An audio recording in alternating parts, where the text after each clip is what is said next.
Dans la dernière vidéo avec Matt, on a exploré les différentes possibilités de personnalisation d'un vélo. Tandis que dans cette vidéo, aujourd'hui, on va aborder plus en profondeur les différentes tendances de personnalisation d'un vélo en fonction du type de riding que tu recherches.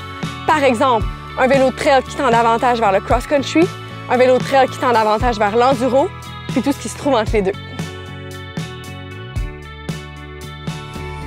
Donc, la première tendance qu'on va explorer, c'est la tendance cross-country à partir d'un vélo de trail, qui s'adresse aux gens qui aiment grimper, qui aiment rouler longtemps, qui recherchent une efficacité, une légèreté sans sacrifier le confort du vélo et qui souhaitent rouler longtemps. Donc, le premier élément à considérer, qui est facile à changer, qui peut avoir un gros impact, puis qui représente le contact au sol du vélo, ce sont les pneus.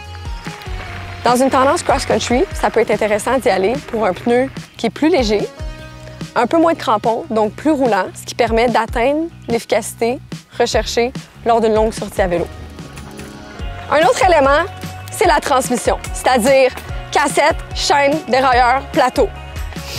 En cross-country, on monte et on descend de manière régulière. On a besoin de quelque chose qui change bien, qui est durable, qui est efficace, qui est rapide, qui est léger. Bref, quelque chose de fiable quand on en a besoin. Des roues, c'est massif, c'est lourd sur un vélo. Puisqu'en cross-country, on monte beaucoup, c'est donc logique de considérer des roues qui sont plus légères. Ça permet à ce moment-là de gagner en efficacité, en vitesse et de conserver son énergie. Youhou! Maintenant, place à la deuxième tendance, la tendance trail. Une tendance qui pourrait se résumer essentiellement à un mot, polyvalence. Donc, un vélo qui grimpe bien, mais qui conserve un excellent confort en descente. Donc, si tu cherches à attaquer un peu de tous les terrains, c'est le choix pour toi. Youhou! On a parlé des pneus pour la tendance cross-country, mais ça s'applique aussi pour la tendance trail. Donc, ce qui peut être intéressant d'aller chercher, c'est un pneu un petit peu plus agressif, qui résiste mieux aux impacts, puis qui permet un meilleur contrôle dans tous les différents types de terrains. Un autre élément de personnalisation intéressant pour un vélo de trail, c'est la tige de selle télescopique, autrement dit, le dropper post.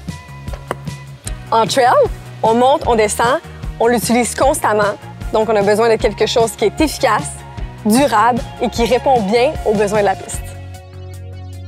Un autre élément à considérer, ce sont les poignées, les grips. En trail, évidemment, on utilise les poignées constamment, ça monte, ça descend, on a besoin d'une excellente adhérence, on a besoin de quelque chose qui nous permet d'avoir un bon contrôle et qui bonifie à ce moment-là notre confiance sur le vélo.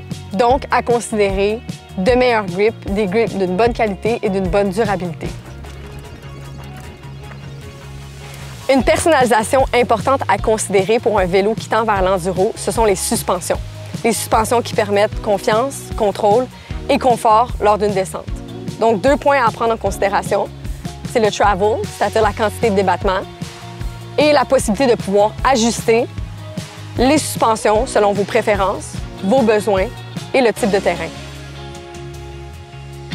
En enduro, il y a beaucoup d'impact, donc c'est important à ce moment-là de considérer des plus gros pneus, des plus gros crampons, une meilleure résistance au choc. Puis, ça peut même être intéressant à ce moment-là d'intégrer également des couches core dans les roues lorsque le terrain est très rocailleux. Donc, vraiment s'adapter en fonction du terrain, mais de choisir des pneus qui ont une meilleure résistance à ces impacts-là. OK, maintenant les freins. Les freins, c'est la base du contrôle en vélo de montagne, donc c'est très important de bien les choisir. Il y a des freins à 2, il y a des freins à 4 pistons. En enduro, c'est nécessaire de choisir des freins à 4 pistons parce qu'ils vont vous permettre un meilleur contrôle et une meilleure puissance de freinage dans les descentes.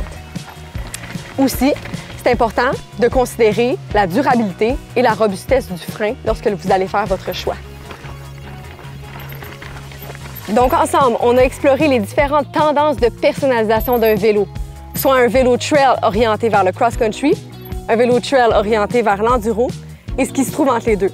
Donc, à ce moment-là, il y a plein d'options qui s'offrent à toi pour personnaliser ton vélo en fonction de tes besoins et du type de terrain que tu comptes emprunter.